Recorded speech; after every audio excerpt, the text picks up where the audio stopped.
Summary: the video offers a vivid exploration of the crucial role horses played in medieval society, particularly focusing on the imagined experiences of a warhorse named Gringalet who fought for King Edward I during the Battle of Falkirk. It begins by outlining the significance of horses in various medieval contexts, from the grand destriers used by knights in battle to the humble plough horses on farms. The narration highlights how horses were valued more for their function and qualities rather than specific breeds during the Middle Ages. The video explains the different types of medieval horses, such as destriers, coursers, palfreys, hobbies, and pack horses, detailing their unique roles, physical attributes, and importance. It highlights the significant costs and specialized care involved in maintaining war horses, including their rigorous training to ensure agility, bravery, and obedience under battlefield conditions. Despite the chaos and danger, the horse's training enables it to hold firm and contribute to the English victory. The video concludes with reflections on the bond between horse and rider and the bravery required from both. It also touches on the logistical support necessary for such campaigns, including veterinary care and fodder supply. Gringalet's story brings these facts to life, describing his lineage, upbringing, and training under Sir Walter Buckamp, Lord High Steward, to King Edward. The process of preparing a horse for battle is detailed, including halter training, bridle acclimatization, and learning to carry a fully armored knight while maintaining composure amid the chaos of war. The horse's armor and daily care routines emphasize the complexity and expense involved in maintaining these vital animals. The narrative culminates in the Battle of Falkirk, where Gringalet and his rider charge into combat. Throughout, the video blends historical facts with imaginative storytelling to deepen understanding of medieval warfare and society, illustrating the indispensable partnership between knights and their horses. Unlike modern times where horse breeds are strictly categorized, medieval society categorized horses primarily by their utility war, hunting, riding, or farming. The destrier was not only a powerful warhorse, but also a status symbol, costing up to 40 pounds or more, an enormous sum at the time. This expense illustrates the economic barriers to warfare and how mounted knights were part of an elite warrior class, supported by significant resources. The introduction of barding to protect horses from arrows and lances was vital in battle, but it added significant weight and heat discomfort.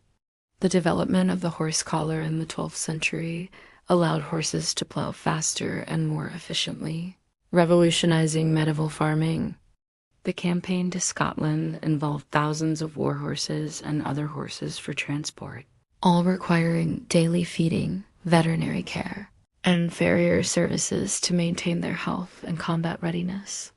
This logistical complexity reveals the scale of medieval military operations and the critical role of horses as both combatants and beasts of burden. This innovation boosted agricultural productivity, which in turn supported population growth and urbanization, indirectly influencing the social and military structures of the time. It enriches understanding by presenting horses not simply as animals, but as complex, trained participants in warfare, agriculture, and social life. The narrative of Gringalet, a warhorse serving King Edward I, provides an engaging lens through which to appreciate the skill, expense, and dedication required to maintain these essential creatures. Ultimately, the video underscores how horses were indispensable to medieval life, whether pulling ploughs, hunting, or charging into battle alongside armored knights. This underscores the physical demands placed on war horses, requiring them to be exceptionally strong and resilient.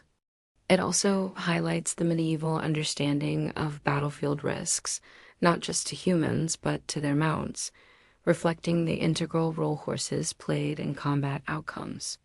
The horse's training allowed it to halt before deadly pikes, maintain composure after the rider was unseated, and contribute to the English victory despite the carnage. This story illustrates the symbiotic relationship between knight and horse, where success and survival depended on mutual trust, training, and bravery. The investment in such horses reflects the importance of cavalry in medieval military tactics and social hierarchy. This functional approach highlights how societies adapt animal use to meet practical needs rather than aesthetic or pedigree concerns. War horses, for instance, were bred and selected for strength, size, and temperament suitable for battle, not lineage alone. Highlights horses in medieval times were valued more for their purpose and qualities than for breed distinctions, progressing to acceptance of bridles and bits, then saddling, and finally exposure to combat-like conditions, such as carrying armored riders and handling weapons. This training was crucial to produce horses that could remain calm amid the chaos of battle, respond quickly to commands, and perform complex maneuvers, demonstrating an early blend of animal behavior, understanding, and practical horsemanship. Destriers were the largest and most expensive war horses, highly prized by knights for battle and jousting. The development of the horse collar in the 12th century revolutionized farming by enabling horses to replace oxen for plowing. Training war horses was a meticulous process focusing on obedience, bravery, and agility, involving stages from halter training to carrying armored knights. War horses wore leather armor called barding for protection, which was heavy and uncomfortable, but essential in battle. Horses were not only weapons of war, but also symbols of status, requiring extensive care, including specialized feeding, veterinary treatment, and farrier services. Gringalet's story during the Battle of Falkirk exemplifies the courage, skill, and resilience required of both medieval war horses and their riders. Key insights: medieval horses defined by function rather than breed, the destrier as a symbol of martial power and wealth. Rigorous multi-stage training ensured battle readiness. Training war horses involved a carefully phased approach, beginning with basic halter training. Horse armor was critical but physically demanding. Technological innovation like the horse collar transformed agriculture. Before widespread use of the horse collar, oxen were the primary draft animals for plowing. Medieval campaigns required extensive logistical support for horses. The Battle of Falkirk highlights the horse's role in medieval warfare. Gringalet's experience at Falkirk serves as a microcosm of the battlefield dynamics.